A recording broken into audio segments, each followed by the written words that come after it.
سرپوش، من بی بخار زار و نزار، نخوری مرا. های مختار، چرا مثل زنها خانه نشین شدی و در به روی خود بسته ای؟ ثابت کن که مردی. امیر اجازه بده با تیر بزنمش. نه، بگو دلدل رزین کنند. میخوایی چه کار کنی امیر؟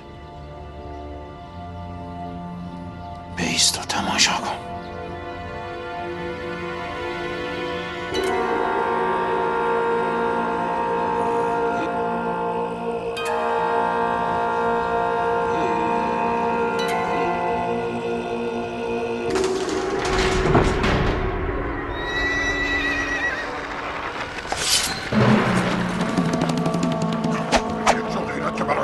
کار دستش داده. کشتن مختار افتخاری است که نصیب هر کسی نمی شود. حاضر یحیی